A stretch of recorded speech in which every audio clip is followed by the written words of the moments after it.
ನಿಮ್ ದುಡ್ಡಿಗೆ ಬರೀ 4-5% ಬಡ್ಡಿ ಸಿಗ್ತಾ ಇದೆಯಾ? ಸ್ಟೇಬಲ್ ಮನಿ ಮೂಲಕ ಭಾರತದ ಬ್ಯಾಂಕ್ಗಳಲ್ಲಿ ಎಫ್ಡಿ ಬುಕ್ ಮಾಡಿ 9.1% ವರೆಗೂ ಬಡ್ಡಿ ಪಡೆಯಿರಿ. ಅದು ಕೂಡ 5 ಲಕ್ಷ ರೂಪಾಯಿಗಳವರೆಗೆ RBIನ DICGC ಗ್ಯಾರಂಟಿಯೊಂದಿಗೆ. ಕೆಲವೇ ಸೆಕೆಂಡ್ಗಳಲ್ಲಿ ಎಫ್ಡಿ ಬುಕ್ ಮಾಡಬಹುದು. ಡಿಸ್ಕ್ರಿಪ್ಷನ್ ಹಾಗೂ ಪಿನ್ ಕಾಮೆಂಟ್ ನಲ್ಲಿರೋ ಲಿಂಕ್ ಮೂಲಕ ಆಪ್ ಡೌನ್ಲೋಡ್ ಮಾಡಿ.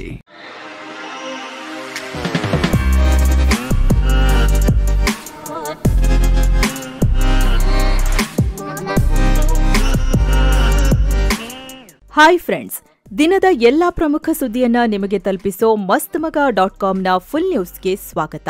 ಭಾರತ ಹಾಗೂ ಪಾಕಿಸ್ತಾನದ ನಡುವಿನ ಸಂಘರ್ಷಕ್ಕೆ ಸಂಬಂಧಪಟ್ಟಂತೆ ಈಗ ಸ್ಫೋಟಕ ವಿಚಾರ ಹೊರಬಿದ್ದಿದೆ.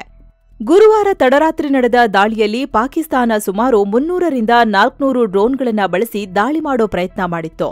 ಅದರಲ್ಲೂ ಟರ್ಕಿ ನಿರ್ಮಿತ ಡ್ರೋನ್ಗಳನ್ನು ಬಳಸಿತ್ತು ಅಂತ ಸರ್ಕಾರ ಹೇಳಿಕೆ ಪ್ರಕಟಿಸಿದೆ. ಈ ಬಗ್ಗೆ ಪ್ರೆಸ್ ಮೀಟ್ ಮಾಡಿ ಮಾಹಿತಿ ಕೊಟ್ಟಿರೋ ಸರ್ಕಾರ, ಪಾಕ್ ನಾಗರಿಕ ವಿಮಾನಗಳನ್ನ ಗುರಾಣಿಯಾಗಿ ಬಳಸಿಕೊಂಡು ದಾಳಿ ಮಾಡಿತ್ತು. ಮೇ 8ರ ರಾತ್ರಿ ಲೇಹ್ನಿಂದ ಸರ್ಕ್ರೀಕ್ವರೆಗೆ ಅಂದ್ರೆ ಪಶ್ಚಿಮ ಗಡಿಯಾದ್ಯಂತ 36 ಜಾಗಗಳಲ್ಲಿ ದಾಳಿ ಮಾಡೋಕೆ ಪ್ರಯತ್ನ ಪಟ್ಟಿತ್ತು. ಸುಮಾರು 300ರಿಂದ 400 ಡ್ರೋನ್ಗಳನ್ನ ನುಗ್ಗಿಸಿ ಹೊಡೆಯೋಕೆ ನೋಡ್ತು. ಭಾರತದ ಸೇನಾ ನೆಲೆಗಳನ್ನ ಟಾರ್ಗೆಟ್ ಮಾಡಿಕೊಂಡು ಈ ದಾಳಿ ಮಾಡಲಾಗಿತ್ತು. ಆದ್ರೆ ಭಾರತದ ಏರ್ ಡಿಫೆನ್ಸ್ ಸಿಸ್ಟಮ್ ಇದರಲ್ಲಿ ಬಹುತೇಕ ಡ್ರೋನ್ಗಳನ್ನ ಹೊಡೆದುರುಳಿಸೋಕೆ ಯಶಸ್ವಿಯಾಗಿದೆ. ಬಟಿಂಡಾ ಮಿಲಿಟರಿ ನೆಲೆ ಮೇಲೆ ಶಸ್ತ್ರಸಜ್ಜಿತ UAV ದಾಳಿಗೂ ಪಾಕ್ ಪ್ರಯತ್ನ ಮಾಡಿತ್ತು. ಆದರೆ ಭಾರತದ ವಾಯುಪಡೆ ಅದನ್ನ ಧ್ವಂಸ ಮಾಡಿದೆ. ಈ ರೀತಿ ದೊಡ್ಡ ಪ್ರಮಾಣದಲ್ಲಿ ಡ್ರೋನ್ ನುಗ್ಗಿಸಿ ಭಾರತದ ಏರ್ ಡಿಫೆನ್ಸ್ ವ್ಯವಸ್ಥೆಯನ್ನ ಪರೀಕ್ಷೆ ಮಾಡೋದು ಮತ್ತು ಆ ಮೂಲಕ ಇಂಟೆಲಿಜೆನ್ಸ್ ಡಾಟಾ ಕಲೆಕ್ಟ್ ಮಾಡೋಕೆ ಪಾಕ್ ಈ ರೀತಿ ಮಾಡಿತ್ತು. ಸದ್ಯ ಈ ಡ್ರೋನ್ ಅವಶೇಷಗಳನ್ನ ಪರಿಶೀಲನೆ ಮಾಡಲಾಗ್ತಿದೆ. Forensic analysis ನಡೆಸಲಾಗ್ತಿದೆ. ಆರಂಭಿಕ ಮಾಹಿತಿಯಲ್ಲಿ ಪಾಕಿಸ್ತಾನ ಟರ್ಕಿಯ ಅಜಿಜ್ಗಾಡ್ ಸೋನಗರ್ ಡ್ರೋನ್ ಬಳಸಿರೋದು ಗೊತ್ತಾಗಿದೆ. ದಾಳಿ ಮಾಡಿದ್ರೆ ಭಾರತ ತಕ್ಕ ಪ್ರತಿಕ್ರಿಯೆ ನೀಡ್ತಿತ್ತು ಅಂತ ಪಾಕ್ಗೆ ಪಕ್ಕಾ ಗೊತ್ತಿತ್ತು. ಹೀಗಿದ್ರೂ ಡ್ರೋನ್ ದಾಳಿ ಮಾಡುವಾಗ ತನ್ನ ಸಿವಿಲಿಯನ್ ಏರ್ ಸ್ಪೇಸ್ ಕ್ಲೋಸ್ ಮಾಡಿಲ್ಲ. ದಾಳಿ ನಡೀತಿದ್ದ ಅದೇ ಟೈಮ್ನಲ್ಲಿ ಕರಾಚಿ ಲಾಹೋರ್ ನಡುವಿನ ಏರ್ ರೂಟ್ನಲ್ಲಿ ವಿಮಾನಗಳು ಹಾರಾಡ್ತಿದ್ವು. ನಾಗರಿಕರನ್ನ ಇದರಲ್ಲಿ ಶೀಲ್ಡ್ ಆಗಿ ಬಳಸಿಕೊಳ್ಳಲಾಗಿದೆ. ಇಂಟರ್ನ್ಯಾಷನಲ್ ಗಡಿ ಬಳಿಯೇ ವಿಮಾನ ಹಾರಿದೆ. ಡ್ರೋನ್ ದಾಳಿ ಮಾಡುವಾಗ ಭಾರತದ AD ಆಕ್ಟಿವೇಟ್ ಆಗುತ್ತೆ ಅಂತ ಗೊತ್ತು. ಆ AD ಸಿವಿಲಿಯನ್ ಏರ್ಕ್ರಾಫ್ಟ್ ಮೇಲೂ ದಾಳಿ ಮಾಡೋ ಚಾನ್ಸ್ ಇರುತ್ತೆ. ಆ ಮೂಲಕ ಭಾರತ ಸಿವಿಲಿಯನ್ ಏರ್ಕ್ರಾಫ್ಟ್ ಮೇಲೆ ದಾಳಿ ಮಾಡುವಂತೆ ಮಾಡೋಕೆ ಭಾರತಕ್ಕೆ ಕೆಟ್ಟ ಹೆಸರು ತರೋ ಕುತಂತ್ರಕ್ಕೆ ಪಾಕಿಸ್ತಾನ ಕೈ ಹಾಕಿದೆ. ಈಗ ನೋಡಿದ್ರೆ ಈ ದಾಳಿನ ನಾವು ಮಾಡೇ ಇಲ್ಲ ಅಂತ ಹೇಳ್ತಿದ್ದಾರೆ. ಭಾರತ ತನ್ನ ನಗರಗಳ ಮೇಲೆ ತಾನೇ ದಾಳಿ ಮಾಡ್ಕೊಂಡಿದೆ ಅಂತ ಹೇಳ್ತಿದ್ದಾರೆ. ಈ ರೀತಿ ಹಸಿ ಸುಳ್ಳುಗಳನ್ನ ಹೇಳೋಕೆ ಪಾಕ್ಗೆ ಮಾತ್ರ ಸಾಧ್ಯ. ಪಾಕ್ನ ಇತಿಹಾಸ ನೋಡಿದ್ರೆ ಈ ತರ ಆರೋಪ ಮಾಡೋದು ಹೊಸ ವಿಷಯ ಅಲ್ಲ ಅನ್ನೋದು ಸ್ಪಷ್ಟವಾಗುತ್ತೆ ಅಂತ ಹೇಳಿದ್ದಾರೆ. ಇನ್ನು ಪಾಕಿಸ್ತಾನದ ಈ ದಾಳಿಗೆ ಭಾರತ ಕೂಡ ತಕ್ಕ ಪ್ರತ್ಯುತ್ತರ ನೀಡಿದೆ.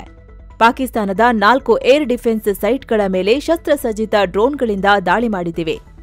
ಅದರಲ್ಲಿ ಒಂದು ಡ್ರೋನ್ ಪಾಕ್ನ ಏರ್ ಡಿಫೆನ್ಸ್ ರಡಾರ್ ಒಂದನ್ನ ನಾಶ ಮಾಡಿದೆ. ಇದಕ್ಕೆ ಪ್ರತಿಯಾಗಿ ಮತ್ತೆ ಪಾಕ್ ಉರಿ, ಪೂಂಚ್, ಮೆಂದರ್, ರಜೌರಿ ಸೇರಿದಂತೆ LOCಯಾದ್ಯಂತ ಭಾರೀ ಶೆಲ್ ದಾಳಿ ಹಾಗೆ ಶಸ್ತ್ರಸಜ್ಜಿತ ಡ್ರೋನ್ ದಾಳಿ ನಡೆಸಿದೆ. ಈ ವೇಳೆ ನಮ್ಮ ಯೋಧರಿಗೆ ಗಾಯಗಳಾಗಿವೆ. ಆದರೆ ಭಾರತದ ಪ್ರತಿದಾಳಿಯಲ್ಲಿ ಪಾಕ್ ಸೇನೆಗೆ ಕೂಡ ಭಾರೀ ಡ್ಯಾಮೇಜ್ ಆಗಿದೆ ಅಂತ ಸರ್ಕಾರ ಮಾಹಿತಿ ಹಂಚಿಕೊಂಡಿದೆ. ಈ ಮೂಲಕ ಪಾಕಿಸ್ತಾನ ಮತ್ತೆ ಹೇಡಿತನದ ಕೃತ್ಯ ಮಾಡಿದೆ, ನಾಗರಿಕರನ್ನ ಶೀಲ್ಡ್ ಆಗಿ ಬಳಸಿಕೊಂಡಿದೆ ಅನ್ನೋದು ಸಾಬೀತಾಗಿದೆ. ಇನ್ನೊಂದು ಕಡೆ ದೇಶದೊಳಗೆ ಮತ್ತೊಂದು ತುರ್ತು ಸಭೆ ನಡೆದಿದೆ. ಪಾಕ್ ಜೊತೆಗೆ ಉದ್ವಿಗ್ನತೆ ಇರೋ ಹೊತ್ತಲ್ಲೇ, ದೇಶದಲ್ಲಿ ಯುದ್ಧ ತಯಾರಿ ನಡೀತಿರೋ ಹೊತ್ತಲ್ಲೇ ನೇವಿ ಚೀಫ್ ಪ್ರಧಾನಿ ಮೋದಿಯವರನ್ನ ಮೀಟ್ ಮಾಡಿದ್ದಾರೆ. ಈ ಭೇಟಿ ವೇಳೆ CDS, ಭೂಸೇನೆ, ವಾಯುಸೇನೆ ಮುಖ್ಯಸ್ಥರು ಕೂಡ ಇದ್ರು. ಅಂದ್ಹಾಗೆ ಇದಕ್ಕೂ ಮುಂಚೆ ಗುಜರಾತ್, ರಾಜಸ್ಥಾನ, ಪಂಜಾಬ್ ರಾಜ್ಯಗಳ CMಗಳ ಜೊತೆಗೆ ಮೋದಿ ಕರೆ ಮಾಡಿ ಮಾತನಾಡಿದ್ರು. ಇದಾದ ನಂತರ ರಕ್ಷಣಾ ಮಂತ್ರಿ ರಾಜನಾಥ್ ಸಿಂಗ್ ಅವರನ್ನ ಮೋದಿ ಮೀಟ್ ಮಾಡಿದ್ರು. ಈಗ ಸೇನಾಪಡೆಯ ಎಲ್ಲಾ ಮುಖ್ಯಸ್ಥರು ಜೊತೆಗೂ ಮೋದಿ ತುರ್ತು ಸಭೆ ಮಾಡಿದ್ದಾರೆ.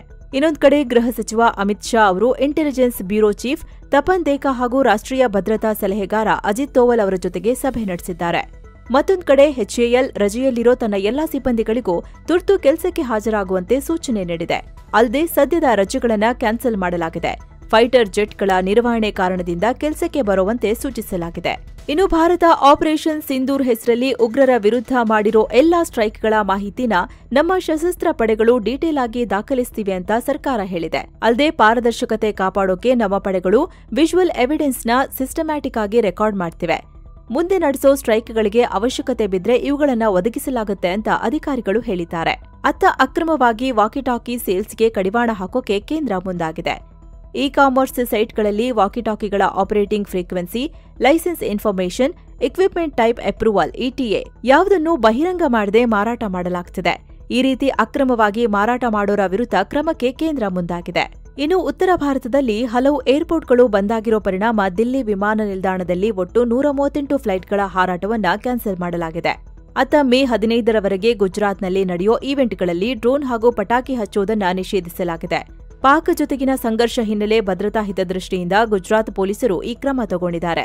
ಇನ್ನು ಪಂಜಾಬಲ್ಲಿ ಶನಿವಾರದವರೆಗೆ ಎಲ್ಲಾ ಶಾಲಾ ಕಾಲೇಜುಗಳಿಗೆ ರಜೆ ಘೋಷಿಸಲಾಗಿದೆ. ಅಲ್ಲದೆ ರಜೆಯಲ್ಲಿರೋ ತಮ್ಮ ಸಿಬ್ಬಂದಿಗಳಿಗೆಲ್ಲ ತಕ್ಷಣವೇ ಕೆಲಸಕ್ಕೆ ಹಾಜರಾಗುವಂತೆ ಪೊಲೀಸ್ ಇಲಾಖೆ ಸೂಚಿಸಿದೆ.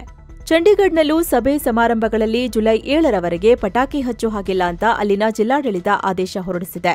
ಇದೇ ಚಂಡೀಗಢದಲ್ಲಿರೋ ಎಲ್ಲಾ ಅಂಗಡಿ ಮುಂಗಟ್ಟುಗಳನ್ನು ಸಂಜೆ 7 ಗಂಟೆಗೆ ಕ್ಲೋಸ್ ಮಾಡಬೇಕು ಅಂತ ಸ್ಥಳೀಯ ಆಡಳಿತ ಆದೇಶ ಹೊರಡಿಸಿತ್ತು. ಅದರಂತೆ ಮೆಡಿಕಲ್ ಶಾಪ್ ಸೇರಿ ತುರ್ತು ಸೇವೆಗಳು ಬಿಟ್ಟು ಉಳಿದೆಲ್ಲ ಅಂಗಡಿಗಳನ್ನು ಬಂದ್ ಮಾಡಲಾಗಿದೆ.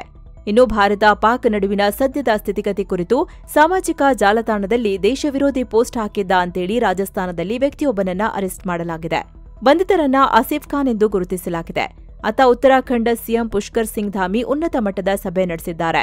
ರಾಜ್ಯದ ಭದ್ರತಾ ಸ್ಥಿತಿಗತಿಗಳ ಬಗ್ಗೆ ಸೂಕ್ತ ಕ್ರಮ ತಗೊಳ್ಳೋ ಬಗ್ಗೆ ಡಿಸ್ಕಸ್ ಮಾಡಿದ್ದಾರೆ. ಇನ್ನು ಪಾಕಿಸ್ತಾನ ಭಾರತದ ಮೇಲೆ ಆರೋಪ ಮಾಡೋದನ್ನ ಕಂಟಿನ್ಯೂ ಮಾಡಿದೆ. 2 ನ್ಯೂಕ್ಲಿಯರ್ ಪವರ್ಡ್ ರಾಷ್ಟ್ರಗಳು ಯುದ್ಧಕ್ಕೆ ಹತ್ತಿರವಾಗೋಕೆ ಭಾರತವೇ ಕಾರಣ ಅಂತ ಪಾಕ್ ವಿದೇಶಾಂಗ ಸಚಿವಾಲಯದ ವಕ್ತಾರ ಆರೋಪಿಸಿದೆ. ಅಲ್ಲದೆ ಭಾರತ ಯುದ್ಧೋನ್ಮಾದ ತೋರಿಸುತ್ತಿದೆ, ಇದು ಜಗತ್ತಿಗೆ ಡೇಂಜರ್ ಅಂತ ಪಾಕಿಸ್ತಾನ ಮತ್ತೆ ಜಗತ್ತಿಗೆ ಅಣುಯುದ್ಧದ ಬೆದರಿಕೆ ಹಾಕಿದೆ.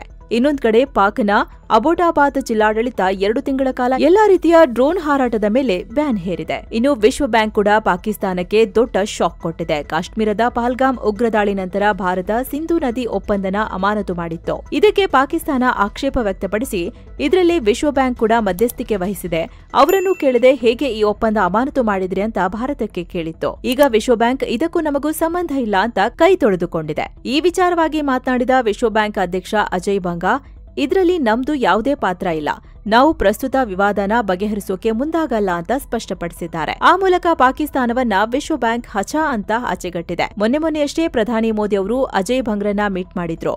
ಅದರ ಬೆನ್ನಲ್ಲೇ ಈ ಹೇಳಿಕೆ ಬಂದಿದೆ. ಅಂದಹಾಗೆ ಸಿಂಧೂ ನದಿ ನೀರಿನ ಒಪ್ಪಂದಕ್ಕೆ 1960 ಸೆಪ್ಟೆಂಬರ್ 19ರಂದು ಭಾರತ ಪಾಕ್ ಸಹಿ ಹಾಕಿದ್ವು. ಈ ಒಪ್ಪಂದಕ್ಕೆ ವಿಶ್ವ ಬ್ಯಾಂಕ್ ಮಧ್ಯಸ್ಥಿಕೆ ವಹಿಸಿತ್ತು. ಇನ್ನು ಕಾಶ್ಮೀರ ಗಡಿಯಲ್ಲಿ ಪಾಕ್ ನಡೆಸಿದ ಗುಂಡಿನ ದಾಳಿಗೆ ಆಂಧ್ರ ಮೂಲದ ಸೈನಿಕರೊಬ್ಬರು ಹುತಾತ್ಮರಾಗಿದ್ದಾರೆ. ಮೃತರನ್ನ ಸತ್ಯಸಾಯಿ ಜಿಲ್ಲೆಯ 25 ವರ್ಷದ ಎಂ ಮುರಳಿ ನಾಯ್ಕ್ ಅಂತ ಗುರುತಿಸಲಾಗಿದೆ. ಶುಕ್ರವಾರ ಬೆಳಗಿನ ಜಾವ 3:30ರ ಹೊತ್ತಿಗೆ ಇವರು ಗುಂಡಿನ ದಾಳಿಗೆ ಗಂಭೀರವಾಗಿ ಗಾಯಗೊಂಡಿದ್ರು. ಬಳಿಕ ಇವರನ್ನ ಚಿಕಿತ್ಸೆಗಾಗಿ ದಿಲ್ಲಿಗೆ ಕರ್ಕೊಂಡು ಹೋಗೋ ಪ್ರಯತ್ನ ಮಾಡಲಾಗಿತ್ತು. ಆದರೆ ಮಾರ್ಗ ಮಧ್ಯೆ ಹುತಾತ್ಮರಾಗಿದ್ದಾರೆ. ಇವರ ತಂದೆ ತಾಯಿ ಗದ್ದೆಗಳಲ್ಲಿ ಕೂಲಿ ಮಾಡ್ತಿದ್ದು ಮನೆಯಲ್ಲೇ ಬಡತನ ಇತ್ತು. ಆದ್ರೂ ದೇಶ ಸೇವೆಗಾಗಿ ಮುರಳಿ ಗಡಿಗೆ ಹೋಗಿದ್ರು ಅಂತ ಅವರ ಸಂಬಂಧಿಕರು ಹೇಳಿದ್ದಾರೆ. ಭಾರತದ ಯಶಸ್ವಿ ಕಾರ್ಯಾಚರಣೆ ಆಪರೇಷನ್ ಸಿಂಧೂರ್ ಹೆಸರಿನ ಟ್ರೇಡ್ ಮಾರ್ಕ್ ನೋಂದಣಿಗಾಗಿ ರಿಲಯನ್ಸ್ ಇಂಡಸ್ಟ್ರೀಸ್ ಲಿಮಿಟೆಡ್ ಸೇರಿ ಹಲವು ಕಂಪನಿಗಳು ಅರ್ಜಿ ಸಲ್ಲಿಸಿದ್ವು. ಆದರೆ ಇದು ವಿವಾದ ಆಗ್ತಿದ್ದಂತೆ ರಿಲಯನ್ಸ್ ಇಂಡಸ್ಟ್ರೀಸ್ ತನ್ನ ನಿರ್ಧಾರದಿಂದ ಹಿಂದೆ ಸರಿದಿದೆ. ನಮ್ಮ ಅನುಮತಿ ಇಲ್ಲದೆ ಜೂನಿಯರ್ ವ್ಯಕ್ತಿಯೊಬ್ಬರು ಇದಕ್ಕೆ ಅರ್ಜಿ ಹಾಕ್ಬಿಟ್ಟಿದ್ದಾರೆ. ಇದನ್ನ ಟ್ರೇಡ್ ಮಾರ್ಕ್ ಮಾಡೋ ಉದ್ದೇಶ ನಮಗಿಲ್ಲ ಅಂತ ರಿಲಯನ್ಸ್ ಇಂಡಸ್ಟ್ರೀಸ್ನ ಭಾಗವಾದ ಜಿಯೋ ಸ್ಟುಡಿಯೋ ಸ್ಟೇಟ್ಮೆಂಟ್ ರಿಲೀಸ್ ಮಾಡಿದೆ. ಇನ್ನು ತಮಿಳುನಾಡಿನ SRM university assistant professor S Lora ಅನ್ನೋರು ಆಪರೇಷನ್ ಸಿಂಧೂರ್ನ ಟೀಕಿಸಿ ಪೋಸ್ಟ್ ಹಾಕಿದ್ರು. ಭಾರತ ಪಾಕಿಸ್ತಾನದ ಅಮಾಯಕರು ಮತ್ತು ಮಕ್ಕಳನ್ನ ಹತ್ಯೆ ಮಾಡ್ತಿದೆ ಅಂತೇಳಿ ಪೋಸ್ಟ್ ಮಾಡಿದ್ರು.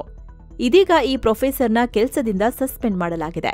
ಇನ್ನೊಂದ್ ಕಡೆ ಮಂಗಳೂರಿನ ರೇಷ್ಮಾ ಅನ್ನೋ ವಿದ್ಯಾರ್ಥಿನಿ ಉದ್ದಟತನ ತೋರಿ ಆಪರೇಷನ್ ಸಿಂಧೂರ್ಗೆ ಧಿಕ್ಕಾರ ಅಂತ ಪೋಸ್ಟ್ ಮಾಡಿದ್ರು.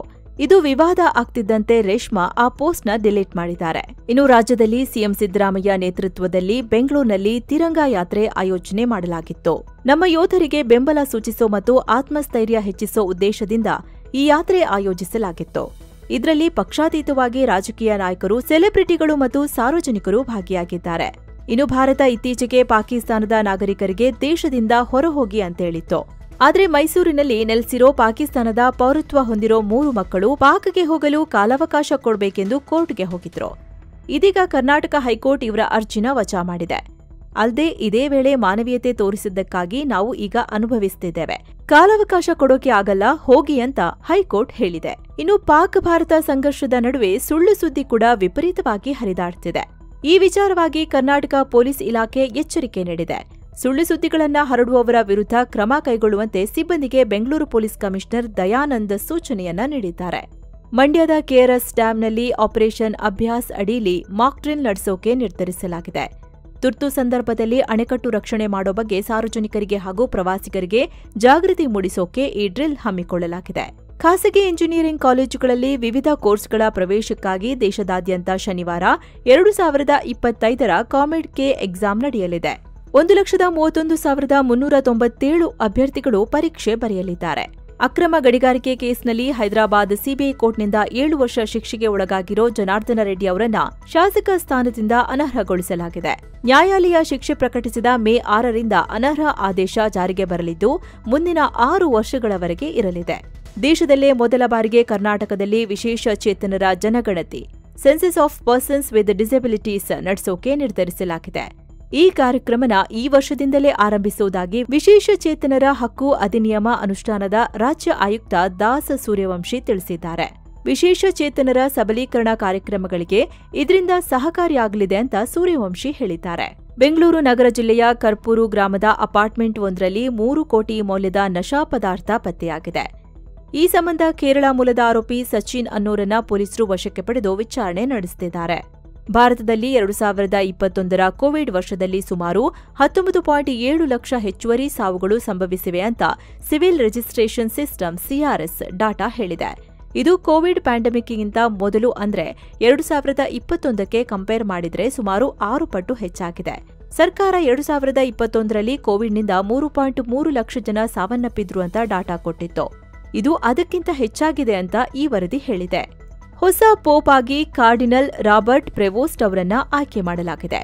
2000 ವರ್ಷಗಳ ಕ್ಯಾಥೋಲಿಕ್ ಚರ್ಚ್ ಇತಿಹಾಸದಲ್ಲೇ ಮೊದಲ ಬಾರಿಗೆ ಅಮೆರಿಕನ್ ವ್ಯಕ್ತಿಯೊಬ್ಬರು ಪೋಪ್ ಆಗಿದ್ದಾರೆ. ಪೋಪ್ ಆದ ನಂತರ ಪ್ರೆವೋಸ್ಟ್ ಅವರ ಹೆಸರನ್ನ ಲಿಯೋ 14 ಅಂತ ಬದಲಾಯಿಸಲಾಗಿದೆ. ಇನ್ನು ಪೋಪ್ ಲಿಯೋ 14 ಅವರಿಗೆ ಪಿಎಂ ಮೋದಿ ಶುಭ ಕೋರಿದ್ದಾರೆ. ಕ್ಯಾಥೋಲಿಕ್ ಚರ್ಚ್ನಲ್ಲಿ ಪೋಪ್ ಲಿಯೋ ಅವರ ನಾಯಕತ್ವ, ಶಾಂತಿ, ಸಾಮರಸ್ಯ, ಐಕ್ಯತೆ ಮತ್ತು ಸಹಾಯದ ಆದರ್ಶಗಳನ್ನು ಮುಂದುವರಿಸಲಿ ಅಂತ ಮೋದಿ ಎಕ್ಸ್ನಲ್ಲಿ ಪೋಸ್ಟ್ ಹಾಕಿದ್ದಾರೆ. ಅಂದಹಾಗೆ ಪೋಪ್ ಫ್ರಾನ್ಸಿಸ್ 2025ರ ಏಪ್ರಿಲ್ 21ರಂದು ಮೃತಪಟ್ಟಿದ್ರು. ಇದೀಗ ಅವರ ಸ್ಥಾನಕ್ಕೆ ಪೋಪ್ ಲಿಯೋ 14 ಆಯ್ಕೆ ಮಾಡಲಾಗಿದೆ. ಭಾರತದ ಷೇರುಪೇಟೆ ಇಂದು ಕೂಡ ನಷ್ಟದಲ್ಲಿ ಕೊನೆಗೊಂಡಿದೆ. ವಾರದ ವಹಿವಾಟಿನ ಅಂತ್ಯಕ್ಕೆ ಸೆನ್ಸೆಕ್ಸ್ ಬರೋಬ್ಬರಿ 880 ಪಾಯಿಂಟ್ಸ್ ಬಿದ್ದು 79,454ಕ್ಕೆ ತಲುಪಿದೆ. ನಿಫ್ಟಿ 265 ಪಾಯಿಂಟ್ಸ್ ಬಿದ್ದು 24,008ಕ್ಕೆ ರೀಚ್ ಆಗಿದೆ. ಭಾರತ ಪಾಕಿಸ್ತಾನ ನಡುವಿನ ಉದ್ವಿಗ್ನತೆ ದಿನೇ ದಿನೇ ಜಾಸ್ತಿಯಾಗ್ತಿರೋದ್ರಿಂದ ಮಾರ್ಕೆಟ್ನಲ್ಲಿ ಭಾರೀ ಪ್ರಾಫಿಟ್ ಬುಕಿಂಗ್ ನಡೆದಿದೆ. ಹೂಡಿಕೆದಾರರು ಎಚ್ಚರಿಕೆಯಿಂದ ಹೆಜ್ಜೆ ಇಡ್ತಿದ್ದಾರೆ. ಇತ್ತ ಜಾಗತಿಕ ಮಾರುಕಟ್ಟೆಯ ವೀಕ್ ಟ್ರೆಂಡ್. ಭಾರತ ಅಮೆರಿಕ ನಡುವಿನ ದ್ವಿಪಕ್ಷೀಯ ವ್ಯಾಪಾರ ಒಪ್ಪಂದದ ಮಾತುಕತೆಯಲ್ಲಿ ಯಾವುದೇ ಪ್ರಗತಿ ಕಾಣದೇ ಇರೋದು, ಅಮೆರಿಕದ ಡಾಲರ್ ಮೌಲ್ಯ ಹೆಚ್ಚಾಗ್ತಿರೋದು ಮಾರ್ಕೆಟ್ನಲ್ಲಿ ಸೆಲ್ಲಿಂಗ್ ಪ್ರೆಷರ್ಗೆ ಕಾರಣವಾಯಿತು. ಇದರಿಂದ ಕೂಡ ದೇಶಿ ಮಾರ್ಕೆಟ್ಗೆ ಹೊಡೆತ ಬಿದ್ದಿದೆ. ಇನ್ನು Titan, Tata Motors, Larsen and Toubro, State Bank of India ಮತ್ತು ವಿಪ್ರೋ ಕಂಪನಿ ಷೇರುಗಳು ಗ್ರೀನ್ನಲ್ಲಿ ಎಂಡ್ ಆಗಿವೆ. ಇತ್ತ ICICI Bank, Power Grid Corporation, UltraTech Cement, Reliance Industries ಮತ್ತು ಎಚ್ಡಿಎಫ್ಸಿ ಬ್ಯಾಂಕ್ ಷೇರುಗಳು ನಷ್ಟದಲ್ಲಿ ಕೊನೆಗೊಂಡಿವೆ. ಅಂದಹಾಗೆ ಭಾರತದ ಷೇರುಪೇಟೆ ಇನ್ನೂ ಕೂಡ ಕುಸಿತ ಕಾಣ್ತಿತ್ತು. ಆದರೆ ಡಿಫೆನ್ಸ್ ಸ್ಟಾಕ್ಗಳಾದ ಭಾರತ್ ಫೋರ್ಸ್ ಮತ್ತು ಜೆನ್ ಟೆಕ್ನಾಲಜೀಸ್ಗಳಿಂದ ಷೇರುಪೇಟೆಗೆ ಬಲ ಸಿಕ್ಕಿದೆ. ಇನ್ನು ಡಾಲರ್ ಮುಂದೆ ರೂಪಾಯಿ ಮೌಲ್ಯ 17 ಪೈಸೆ ಏರಿಕೆಯಾಗಿ 85 ರೂಪಾಯಿ 41 ಪೈಸೆ ಆಗಿದೆ. ಇನ್ನು ಚಿನ್ನ ಮತ್ತು ಬೆಳ್ಳಿ ಬೆಲೆ ವಿಚಾರಕ್ಕೆ ಬಂದ್ರೆ 24 ಕ್ಯಾರೆಟ್ನ 10 ಗ್ರಾಂ ಚಿನ್ನದ ಬೆಲೆಯಲ್ಲಿ 614 ರೂಪಾಯಿ ಕಡಿಮೆಯಾಗಿ 96,416 ರೂಪಾಯಿ ಆಗಿದೆ. ಇನ್ನು 22 ಕ್ಯಾರೆಟ್ನ 10 ಗ್ರಾಂ ಚಿನ್ನದ ಬೆಲೆಯಲ್ಲಿ 560 ರೂಪಾಯಿ ಕಡಿಮೆಯಾಗಿ 88,320 ರೂಪಾಯಿ ಆಗಿದೆ. 1 ಕೆಜಿ ಬೆಳ್ಳಿ ಬೆಲೆಯಲ್ಲಿ 501 ರೂಪಾಯಿ ಹೆಚ್ಚಾಗಿ 95,726 ರೂಪಾಯಿ ಆಗಿದೆ. ಸೊ ಫ್ರೆಂಡ್ಸ್, ಇದಾಗಿತ್ತು ಇವತ್ತಿನ ಫುಲ್ ನ್ಯೂಸ್. ಮತ್ತೆ ಭೇಟಿಯಾಗ್ತಿರೋಣ. ನಮಸ್ಕಾರ.